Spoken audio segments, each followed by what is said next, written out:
All right, let's talk about buying pre-construction. You've seen the ads, right? The gorgeous renderings, the perfect model suites. It all looks so appealing. But what's really lurking in the fine print? We're going to break down exactly what you need to know before you even dream of putting pen to paper. And that quote really hits the nail on the head. Everything about the sales process is designed to make you feel comfortable and secure. You walk into this slick presentation center, they show you a really simple deposit structure. It all feels so easy. But here's the thing, that feeling of confidence, it can sometimes hide a way more complicated reality.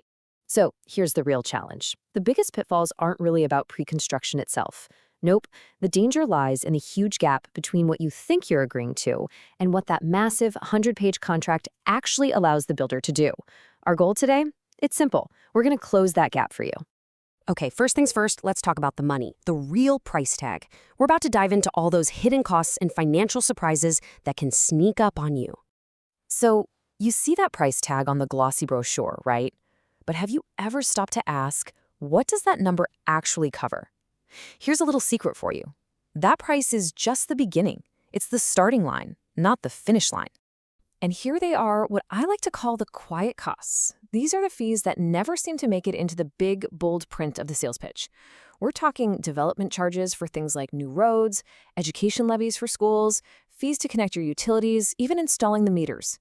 Each one on its own might not seem like a huge deal, but trust me, when they all pile up together, it can be a massive shock right at closing. And we are not talking about a few $100 here and there. No way. These fees can easily add up to tens of thousands of dollars. That's a huge, unexpected bill. So the most important question you need to ask is, which of these costs are capped and which ones are basically a blank check for the builder? You have to know that before you sign. All right, let's unpack a term that confuses almost everyone: interim occupancy. Imagine this. You get the keys, you can move all your stuff in, but you don't actually own the place yet. It's this weird in-between phase before the building is officially registered. And during this time, you're not paying down a mortgage. You're just paying fees directly to the builder. And this is the part you absolutely have to understand. Every single payment you make during interim occupancy, for estimated taxes, for interest, for condo fees, none of it, not one single penny, goes toward paying down your loan. It builds zero equity. Think about that. You're essentially renting a home that you've already legally promised to buy. So it's not just about your money. It's also about your time. Let's get into the waiting game, because when it comes to pre-construction, delays aren't just possible, they're pretty much the norm. Just look at this timeline. It tells the whole story, doesn't it? You sign on the dotted line in year 1, super excited about your move-in date in year 3. But the hard reality? That completion date could easily slide to year 5, maybe even later, all while your deposit is tied up and your life is basically on pause.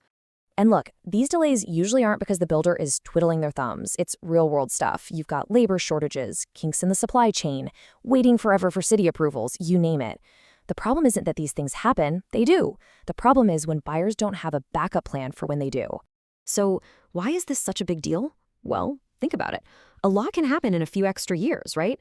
Interest rates could shoot up, your own financial situation could change.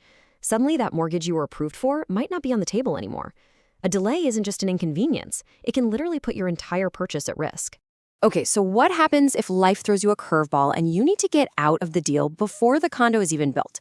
A lot of people think you can just flip it. Well, that's called an assignment sale, and it's way more complicated than it sounds. So what exactly is an assignment sale?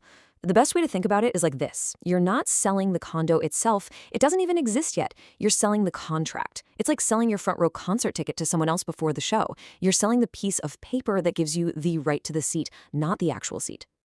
Now, don't get me wrong. In the right market, an assignment can work out. But you have to know the risks, and they are significant. First off, your pool of potential buyers is way smaller because they usually need a ton of cash up front. Second, you are at the mercy of the builder. They have to approve it, and they can just say no. And here's a big one, the tax man. You could find your profit being taxed as business income, not a capital gain, and that's a much bigger bill. This is no simple escape hatch. And look at the hoops you have to jump through. Step 1, dig through your contract to see if assignments are even allowed. Many builders block them. Step 2, get the builder's official permission. which is not a guarantee. And step 3, get ready to pay up, because there's almost always a big fee you have to pay the builder just for the privilege of selling your contract. Okay, I know that was a lot of doom and gloom, but don't worry, there's a right way to do this. It's all about being prepared. So let's get into the Smart Buyer's Playbook, your essential checklist for doing this right. Seriously, think of this as your shield. Number 1, and this is non-negotiable, get a lawyer who specializes in pre-construction to go through that contract with a fine-tooth comb. Number 2, understand every single closing cost and know which ones are capped. Then you have to stress test your own finances. Ask yourself the hard question, can I handle this if rates double and closing is 2 years late? And finally, work with an advisor who truly gets pre-construction. That expertise is worth its weight in gold. And really, that's what it all boils down to, isn't it? Pre-construction can be a fantastic way to get into the market, but you have to go in with your eyes wide open. All the homework you do today, asking the hard questions, getting the right advice, that's what protects you from those expensive, painful surprises down the road. So I'll leave you with this one question. Are you ready to look beyond the shiny model suite and see the full picture?